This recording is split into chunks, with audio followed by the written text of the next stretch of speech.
सभी बच्चों को मेरा प्यार भरा नमस्ते। बच्चों, आज की हिंदी की कक्षा 8 में आप सभी का स्वागत है। आज हम पढ़ेंगे अपनी पाठ्य पुस्तक मंजरी का पाठ 5, जिसका शीर्षक है अपराजिता। जैसा कि शीर्षक के नाम से ही स्पष्ट है, अपराजिता यानी जिसने कभी हार न मानी हो। इस पाठ में लेखिका शिवानी जी ने एक ऐसी अद्भुत साहसी महिला के अदम्य साहस की बात की है, जिसने अपने विषम परिस्थितियों के बावजूद अपने लक्ष्य को हासिल किया है। हमारे देश में बहुत से ऐसे खिलाड़ी, बहुत से ऐसे कलाकार, ऐसे पर्वतारोही हुए हैं जिन्होंने विषम परिस्थितियों के बावजूद, दिव्यांगता के बावजूद देश ही नहीं बल्कि पूरी दुनिया में अपने नाम का परचम फहराया है। आइए आज हम पाठ को पढ़ने से पहले ऐसी दो हस्तियों के बारे में जानते हैं, जिसमें सबसे पहले हम सुधा चंद्रन जी के बारे में जानते हैं। सुधा चंद्रन एक सफल अभिनेत्री होने के साथ साथ भरतनाट्यम की मशहूर नृत्यांगना है। सुधा चंद्रन का जन्म केरल के एक मध्यम वर्गीय परिवार में हुआ था। बचपन से ही इन्हें नृत्य का बहुत शौक था। 3 वर्ष की अवस्था से ही इन्होंने नृत्य का अभ्यास करना शुरू कर दिया। 16 वर्ष की आयु तक इन्होंने 75 स्टेज शो दिए, लेकिन नियति को कुछ और ही मंजूर था। 16 वर्ष की अवस्था में ही एक बस दुर्घटना में इनका एक पैर क्षतिग्रस्त हो गया और इनके पैर में गैंग्रीन नामक संक्रामक बीमारी हो गई, जिससे डॉक्टरों ने इनके पैर को काटने की सलाह दी और अंत में इनकी जान बचाने के लिए इनके माता पिता को भी पैर कटने की मंजूरी देनी पड़ी। आप समझ सकते हैं कि एक पैरों के साथ चलना भी कितना दुभर होता है, लेकिन सुधा ने हिम्मत नहीं हारी और एक कृत्रिम पैर के सहारे ही उन्होंने नृत्य का कठिन अभ्यास करना शुरू कर दिया। 2-3 वर्षों के कठिन अभ्यास के बाद उन्होंने भारत की मशहूर भरतनाट्यम नृत्यांगना के रूप में अपना नाम स्थापित कर लिया। उनकी इस जोश, इस जुनून पर एक फिल्म बनी मयूरी, जो कि तेलुगु भाषा में थी। इस फिल्म की सफलता के बाद हिंदी में भी एक फिल्म बनी नाचे मयूरी, जिसमें स्वयं सुधा ने ही इन दोनों फिल्मों में अपना अभिनय किया और अपना रोल उन्होंने खुद निभाया। सुधा एक बहुत ही सफल अभिनेत्री और कुशल नृत्यांगना बनी। उन्होंने अपनी दिव्यांगता को अपने कार्य क्षेत्र में आड़े नहीं आने दिया। उन्हें बहुत सारे राष्ट्रीय और अंतर्राष्ट्रीय सम्मान से सम्मानित किया गया। आइए अब हम अरुणिमा सिन्हा जी के बारे में जानते हैं। अरुणिमा सिन्हा एक भारत की राष्ट्रीय पूर्व वॉलीबॉल चैंपियन और भारत की प्रथम दिव्यांग महिला पर्वतारोही हैं। अरुणिमा सिन्हा का जन्म उत्तर प्रदेश के सुल्तानपुर में हुआ था। इन्हें बचपन से ही खेल कूद का बहुत शौक था, लेकिन इनका जीवन सामान्य चल रहा था। तभी लखनऊ से दिल्ली आते हुए ट्रेन में इनके गले की सोने की चैन खींचने का प्रयास कुछ शातिर अपराधियों ने किया। अरुणिमा के विरोध करने पर उन अपराधियों ने इन्हें चलती ट्रेन से बाहर फेंक दिया। दुर्भाग्य देखिए कि दूसरी पटरी पर भी ट्रेन आ रही थी, जिससे टकराकर अरुणिमा बीच की पटरी पर गिर गईं और इनका एक पैर ट्रेन से कट गया। लेकिन पैर कटा, अरुणिमा की हिम्मत नहीं और उन्होंने अपने जोश को नहीं जाने दिया। उन्होंने दृढ़ निश्चय किया कि वो एक पैर के सहारे ही अपने लक्ष्य को हासिल करेंगी और 6 महीने तक तो वह जिंदगी और मौत के बीच झूलती रहीं, लेकिन उन्होंने उस पर विजय प्राप्त की और 2013 में ही उन्होंने 2 वर्षों के कठिन मेहनत और साहस के साथ दुनिया की सबसे ऊंची चोटी माउंट एवरेस्ट, जिसकी ऊंचाई 29,028 फीट है, वहाँ तिरंगा फहराकर देश ही नहीं बल्कि दुनिया में अपना नाम रोशन किया। अरुणिमा अब तक दुनिया की सर्वोच्च 6 चोटियों पर भारत का तिरंगा लहरा चुकी हैं। उन्हें पद्मश्री के सम्मान से सम्मानित भी किया गया है। अरुणिमा को ब्रिटिश के एक विश्वविद्यालय ने डॉक्टर की मानद उपाधि से भी सम्मानित किया है। तो आपने देखा बच्चों कि किस तरह से दिव्यांगता को पछाड़ते हुए, दिव्यांगता को पराजित करते हुए अपने दृढ़ निश्चय और साहस के साथ लोग अपने लक्ष्य को हासिल कर लेते हैं। आइए अब इस पाठ की रचनाकार हम शिवानी जी के जीवन के बारे में जानते हैं। शिवानी जी, गौरव पंत शिवानी का जन्म 17 अक्टूबर सन 1923 को गुजरात के राजकोट में हुआ। यह एक हिंदी की लोकप्रिय कथा लेखिका हैं। इन्होंने प्रारंभिक शिक्षा शांति निकेतन से प्राप्त की। कोलकाता विश्वविद्यालय से इन्होंने बीए ऑनर्स उत्तीर्ण किया। इनकी संगीत में भी बहुत रुचि थी। इनकी प्रमुख रचनाओं में 14 फेरे, कृष्णकली, पाताल भैरवी, शमशान चंपा, कैंजा और यात्रिक प्रमुख हैं। इन्हें बहुत सारे पुरस्कारों से सम्मानित किया गया, जिसमें पद्म पुरस्कार प्रमुख है। इनका निधन 21 मार्च सन 2003 को हो गया। तो बच्चों, लेखिका के जीवन परिचय के बाद हम पाठ में आए कुछ इन कठिन शब्दों के अर्थ को भी समझते हैं। देखिए, जैसे कि पहला शब्द है जिजीविषा, जिसका अर्थ है जीने की इच्छा। दूसरा है फेलोशिप। फेलोशिप यानी शोध छात्रों को, रिसर्च करने वाले छात्रों को मिलने वाली छात्रवृत्ति। तीसरा शब्द है बायोडाटा। बायोडाटा आप जानते हैं, जिसमें हम अपने पढ़ाई लिखाई और अपने जीवन का पूरा विवरण लिखते हैं, उसे हम बायोडाटा कहते हैं। अगला शब्द है यातनाप्रद यानी कष्ट देने वाला। अचल यानी जो चल नहीं सकता, निष्क्रिय हो, उसे हम अचल कहते हैं। अगला शब्द है, देखिए, आभामंडित यानी जिसके चेहरे पर प्रकाश हो, तेज हो, उसे हम आभामंडित कहते हैं। अर्थ है तेज से भरा हुआ। जिरह बख्तर, लोहे की कड़ियों से बना हुआ एक कवच, जो कि पोलियोग्रस्त या लकवाग्रस्त व्यक्ति को पहनना होता है, पहनाया जाता है। अगला है आर्थोपेडिक यानी हड्डियों से संबंधित चीज़ को हम आर्थोपेडिक कहते हैं। छत विच्छत यानी बुरी तरह से घायल। पोलियो एक संक्रामक बीमारी का नाम है। पोलियो जिसको हम बोलचाल की भाषा में लकवा भी कहते हैं। तो कठिन शब्दों के अर्थ जानने के बाद हम अपना पाठ पढ़ते हैं। लेखिका के ही शब्दों में पाठ अपराजिता, और देखते हैं कि इस पाठ की मुख्य किरदार चंद्रा ने किस तरह से अपनी कमियों पर विजय हासिल करके अपने लक्ष्य को हासिल किया और सही मायने में अपराजिता कहलाई। कभी कभी विधाता हमें ऐसे विलक्षण व्यक्तित्व से मिला देता है जिसके सामने हमारे अपने जीवन की रिक्तता बहुत छोटी लगने लगती है। तब हमें लगता है कि उस विधाता ने भले ही अकारण असमय कभी हमें दंडित किया हो, लेकिन हमारे किसी अंग को हमसे दूर करके उससे वंचित तो नहीं किया। लेकिन कौन हम में ऐसा मानव है जो अपने दुख की घड़ी में विधाता को नहीं कोसता।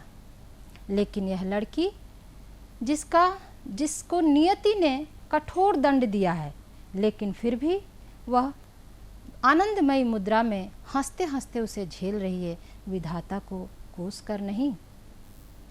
उसकी कोठी का अहाता मेरे बंगले के अहाते से जुड़ा हुआ था। पहली बार मैंने उसे उसकी शानदार कोठी के सामने कार से उतरते हुए देखा था। एक प्रौढ़ा कार से उतरी और व्हील चेयर खोल कर रख कर भीतर चली गई। दूसरे ही क्षण एक दूसरी महिला, जिसने अपने शरीर के निचले निर्जीव धड़ को धीरे धीरे बड़ी दक्षता के साथ उतारा और बैसाखियों के सहारे व्हीलचेयर में बैठकर भीतर चली गई। फिर तो नित्य नियत समय पर लेखिका उसके आवागमन को देखती और देखकर अचंभित हो जाती। नियति के प्रत्येक कठोर आघात को अति अमानवीय धैर्य और साहस से झेलती वह बीते भर की लड़की लेखिका को देवी के समान दिखाई देती। लेखिका चाहती हैं कि उनकी यह पंक्तियाँ वह गोरा उजले वस्त्रों से सज्जित लखनऊ का मेधावी युवक भी पढ़े, जिससे उनकी मुलाकात कुछ महीने पहले उनकी बहन के यहाँ हुई थी।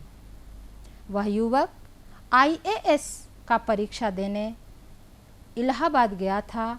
लौटते समय स्टेशन पर चाय लेने उतरा और ट्रेन चल पड़ी। चाय के कुल्हड़ के साथ ही उसने ट्रेन पर चढ़ने का प्रयास किया, परंतु प्रयास विफल रहा और वह पटरी के नीचे गिर पड़ा। उसका प्राण तो बच गया, लेकिन एक हाथ उसके शरीर से अलग हो गया। लेकिन एक हाथ खोकर ही उसने जीवन से हार मान ली और दर्द भुलाने के लिए नशे की दवाइयाँ खाने लगा और फिर नूर मंजिल की शरण ली। नूर मंजिल अर्थात मानसिक रोगियों का अस्पताल। इधर यह चंद्रा, जिसके शरीर का निचला धड़ निष्प्राण है, निर्जीव है, लेकिन चेहरे पर विषाद की एक रेखा भी नहीं। प्रतिपल प्रतिक्षण उत्साहित, जीने की जिजीविषा और कैसी कैसी महत्वाकांक्षाएं। कभी कहती कि मैडम, आप लखनऊ जाते ही क्या वहाँ ड्रग रिसर्च इंस्टीट्यूट से पूछकर बताएंगी कि मेरे विषय माइक्रोबायोलॉजी से संबंधित कुछ सामग्री मिल सकेगी क्या? कभी कहती, मैडम, आप बताती हैं कि आपके दामाद हवाई के ईस्ट वेस्ट सेंटर में काम करते हैं, उन्हें मेरा बायोडाटा भेजकर बताएंगी कि वहाँ की कोई फेलोशिप मुझे मिल सकती है क्या? मैं सोचती कि एक छोटी चोट, मोच या हड्डी टूट जाने पर ही हमारे प्राण ऐसे कंठगत हो जाते हैं, हम इतने दुखी हो जाते हैं, ऐसा लगता है जैसे विपत्ति का आसमान ही हमारे ऊपर टूट पड़ा हो। और यहाँ यह लड़की, जिसका पूरा निचला धड़ शून्य है, लेकिन बूटी बूटी फड़कती है, हमेशा काम करने के लिए उत्साहित रहती है, मशीन की तरह खटखट, ऐसा लगता ही नहीं कि वो लड़की दिव्यांग है। चंद्रा बताती हैं कि मैडम, मैं कोई सामान्य सा भी सहारा किसी से नहीं लेना चाहती। आप तो देखती हैं कि मेरी कार मेरी माँ को चलानी पड़ती है, इसलिए मैंने एक ऐसी कार का नक्शा बनाया है जिससे मैं अपने निर्जीव पैरों को सजीव अस्तित्व दे सकूं। फिर उसने तरह चित्र दिखाकर लेखिका को दिखाए कि देखिए मैं किस तरह से अपने कार्य को अपना निचला धड़ उठाए बिना ही सुगमता के साथ कर लेती हूँ। अपने प्रयोगशाला में सुगमता से सभी चीज़ों को उठा लेती हूँ, रख लेती हूँ, लेकिन इस पटुता के पीछे 25 सालों का कठिन संघर्ष, कठिन साधना थी। चंद्रा के प्रोफेसर के शब्दों में, हमने अभी तक संयुक्त रूप से नोबेल पुरस्कार ही मिलते हुए सुना था, लेकिन आज यह डॉक्टरेट भी माँ और पुत्री दोनों को मिलनी चाहिए, क्योंकि चंद्रा की इस सफलता के पीछे उनकी माँ टी सुब्रमण्यम का 25 वर्षों का कठिन संघर्ष, उन्होंने अपने सभी सुखों का त्याग करके पुत्री की पहिए लगी कुर्सी के पीछे पीछे संघर्ष किया। इस संघर्ष का सुखद अंत तब हुआ जब सन 1976 में चंद्रा को उनके विषय माइक्रोबायोलॉजी में डॉक्टरेट की उपाधि मिली।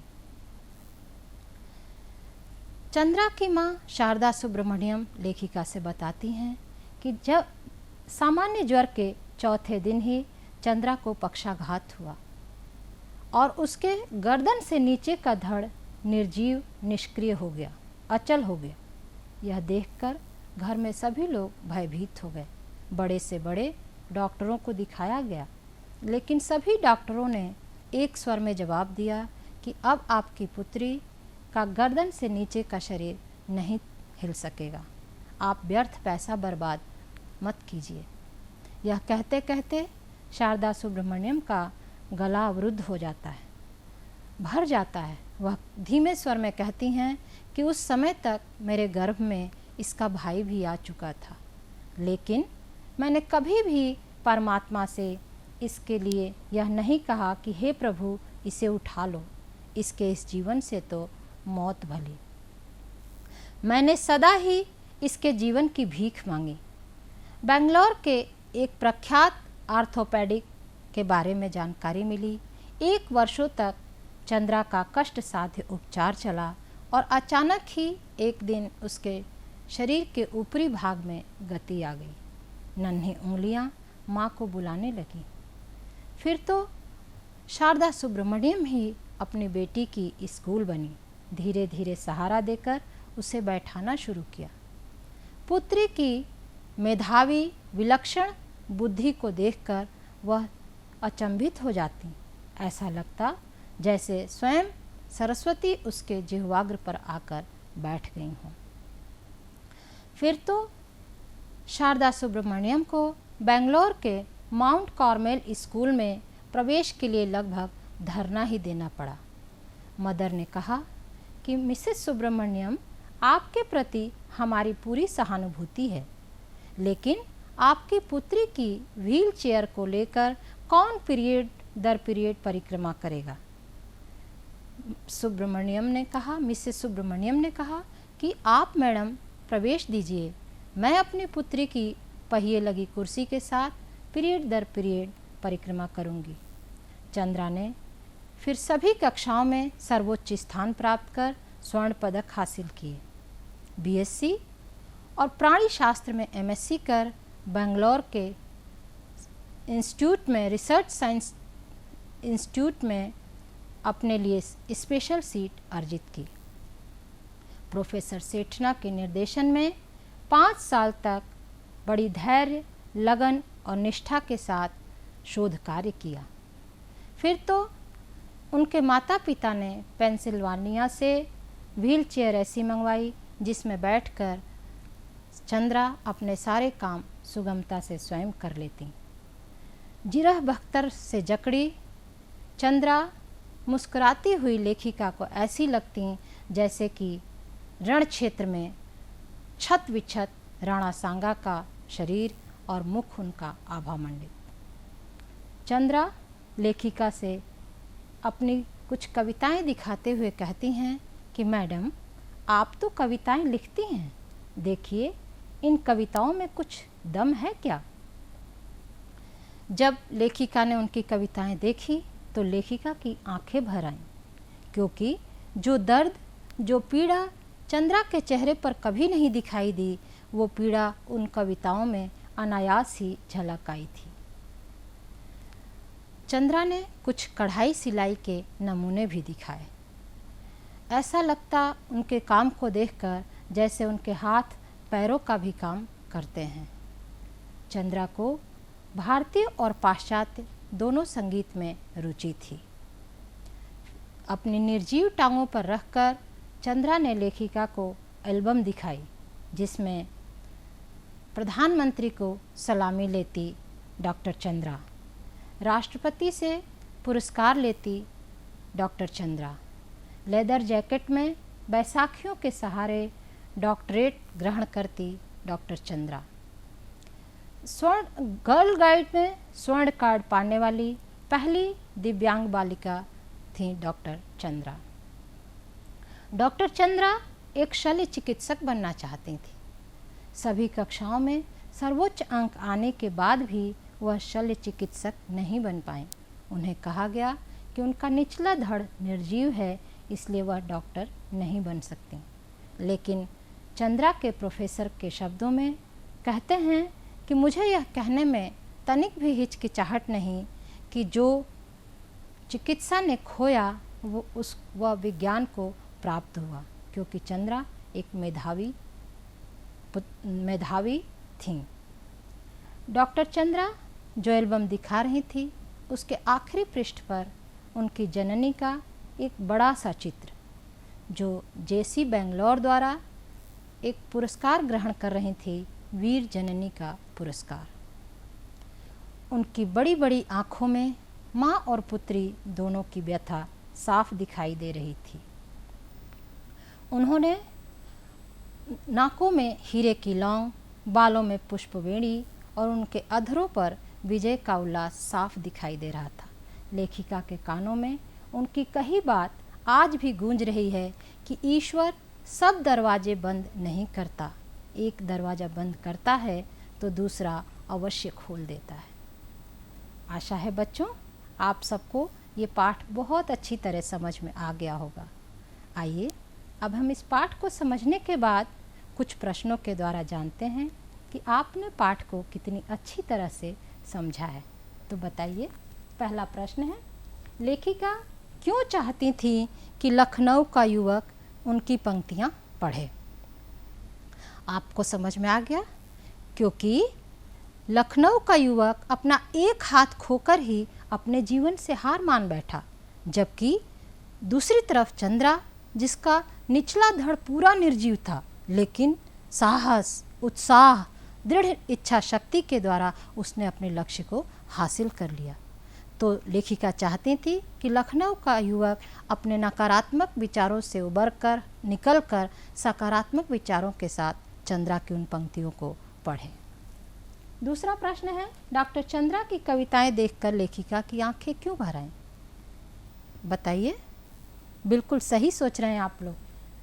चंद्रा की कविताएं देखकर लेखिका की आंखें इसलिए भर आईं क्योंकि जो दर्द चंद्रा के चेहरे पर कभी नहीं दिखा, उसकी कविताओं में झलक रहा था। तीसरा प्रश्न है, शारदा सुब्रमण्यम को वीर जननी का पुरस्कार क्यों मिला? क्योंकि उन्होंने अपनी पुत्री के साथ 25 वर्षों तक कठिन साधना की।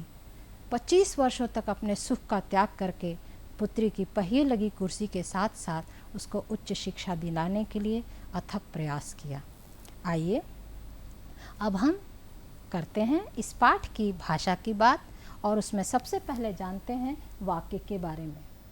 वाक्य आप सब लोग जानते हैं कि शब्दों के सार्थक मेल की इकाई को हम वाक्य कहते हैं। बच्चों, रचना के आधार पर वाक्य 3 प्रकार के होते हैं। पहला सरल वाक्य, दूसरा संयुक्त वाक्य और तीसरा मिश्र वाक्य। तो सबसे पहले हम सरल वाक्य को जानें। सरल वाक्य जिन वाक्यों में एक ही उद्देश्य और एक ही विधेय होता है उसे हम सरल वाक्य कहते हैं। अब उद्देश्य और विधेय क्या होता है तो देखिए, जैसे एक उदाहरण है, सचिन आया।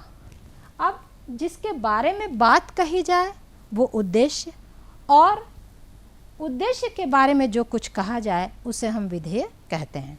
तो जैसे कि उदाहरण है, सचिन आया, तो किसके बारे में बात हो रही है? सचिन के बारे में। तो इसलिए सचिन इसमें उद्देश्य है, और आया यानी उद्देश्य के बारे में बात हो रही है तो आया विधेय हो गया। ठीक है। इसी तरह दूसरा उदाहरण, कल विद्यालय बंद रहेगा, तो कल विद्यालय उद्देश्य हो गया, बंद रहेगा विधेय हो गया। तो जहाँ पर एक ही उद्देश्य, एक ही विधेय या एक ही क्रिया हो, उस वाक्य को हम सरल वाक्य कहते हैं। आइए दूसरा देखते हैं, संयुक्त वाक्य। इसमें 2 सरल वाक्यों को किसी योजक के द्वारा जोड़ा जाता है, जैसे कि और, किंतु, परंतु, अथवा, लेकिन।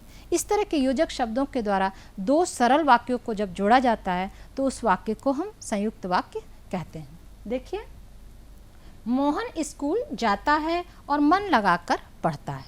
मोहन स्कूल जाता है, ये एक सरल वाक्य है, और मन लगाकर पढ़ता है, ये भी एक सरल वाक्य है। यहाँ हमने इसको और योजक के द्वारा जोड़ दिया है, तो ये क्या बन गया है? बिल्कुल सही, संयुक्त वाक्य बन गया है। अब आइए हम मिश्र वाक्य को समझते हैं। मिश्र वाक्य में एक प्रधान उपवाक्य और एक या एक से अधिक आश्रित उपवाक्य होते हैं। देखिए, जैसे जब जागो तब सवेरा। जब जागो इसमें प्रधान उपवाक्य है और तब सवेरा आश्रित उपवाक्य है, इसलिए यह मिश्र वाक्य है। इसी तरह दूसरा उदाहरण है, जो परिश्रमी है वह सफल है। इसमें जो परिश्रमी है वह प्रधान उपवाक्य और उस पर आश्रित है, वह सफल है। तो आपको वाक्य के बारे में, वाक्य के भेद के बारे में समझ में आ गया है। अब हम आगे बात करते हैं इस पाठ में आए प्रत्यय और उपसर्ग की। बच्चों, प्रत्यय जो शब्दांश यानी शब्द का अंश शब्द के अंत में जुड़कर नए शब्द का निर्माण करता है, उसे हम प्रत्यय कहते हैं। देखिए, यातना धनप्रद बराबर यातनाप्रद। इसी तरह जो शब्दांश किसी शब्द के आरंभ में लगकर या जुड़कर उसके अर्थ में परिवर्तन ला देता है या विशेषता ला देता है, उसे हम उपसर्ग कहते हैं। देखिए उदाहरण, प्र एक शब्दांश है जो दान में जुड़कर प्रदान शब्द बनाता है, नया शब्द बनाता है। इसी तरह अब एक शब्दांश है। आइए अब हम निपात शब्दों की बात करें। ऐसे अव्यय जो किसी पद के साथ आकर उसके अर्थ को विशेष बल प्रदान करते हैं, उन्हें हम निपात कहते हैं। यह वाक्य में कहीं भी रखे जा सकते हैं, जैसे कि पर, भर, ही, तो आदि। उदाहरण देखिए, इसके जीवन से तो मौत भली। देखिए, ऐसा भी वाक्य हो सकता है कि इसके जीवन से मौत भली, लेकिन तो शब्द के आने से इस वाक्य पर जोर पड़ रहा है। दूसरा उदाहरण देखते हैं, मैं भी आइसक्रीम खाऊंगा। इसको हम बोल सकते हैं मैं आइसक्रीम खाऊंगा, लेकिन मैं भी आइसक्रीम खाऊंगा, भी के आने से इस वाक्य पर बल पड़ रहा है। तो इस तरह के शब्दों को हम निपात शब्द कहते हैं। आइए, अब हमने देखा कि इस पाठ में चंद्रा जो कि लकवाग्रस्त हो गई थी, उन्हें पक्षाघात हुआ था, जिसकी वजह से उनका जीवन कितना कष्टमयी हो गया था, कितना उन्हें जीवन में संघर्ष करना पड़ा। तो इससे बचने का एकमात्र हमारे पास जो तरीका है वो यही है कि पोलियो से एक संक्रामक रोग है जो अधिकतर 0 से 5 वर्ष तक के बच्चों में होता है, और यह शरीर के जिस भाग में हो जाता है उसे अपाहिज कर देता है। इससे बचाव का एकमात्र तरीका है कि हम पोलियो के अभियान के हर चक्र में बच्चों को पोलियो की दवा ज़रूर पिलाएं, और हमारे विद्यालय में भी ये दवा पिलाई जाती है। हमारी आंगनबाड़ी कार्यकर्त्री आशा बहनें गांव में घूम घूम कर भी पोलियो की दवा पिलाती हैं। तो हम सबका यह कर्तव्य बनता है कि हम इसके प्रति सबको जागरूक करें, अपने छोटे भाई बहनों और पड़ोस के सभी बच्चों को, उनके मम्मी पापा को पोलियो दवा पिलाने के लिए उत्साहित करें और अवश्य पिलवाएं। आइए अब हम नोबेल पुरस्कार के बारे में भी जानते हैं। नोबेल फाउंडेशन द्वारा स्वीडन के वैज्ञानिक अल्फ्रेड नोबेल की याद में वर्ष 1901 में इसकी शुरुआत की गई थी। यह शांति, साहित्य, भौतिकी, रसायन, चिकित्सा विज्ञान के क्षेत्र में दिया जाने वाला दुनिया का सर्वोच्च पुरस्कार है। यह अल्फ्रेड नोबेल की पुण्यतिथि 10 दिसंबर को दिया जाता है। हमारे देश में कई लोगों को नोबेल पुरस्कार मिल चुका है, जैसे कि रविन्द्रनाथ टैगोर, चंद्रशेखर वेंकट रमन, कैलाश सत्यार्थी और भी कई लोगों को नोबेल पुरस्कार मिल चुका है। आइए बच्चों, अब हम जानें कि इस पाठ से हमें क्या सीख मिलती है। तो हमें इस पाठ से सीख मिलती है कि विषम परिस्थितियों में भी हमें साहस और धैर्य के साथ आगे बढ़ना चाहिए।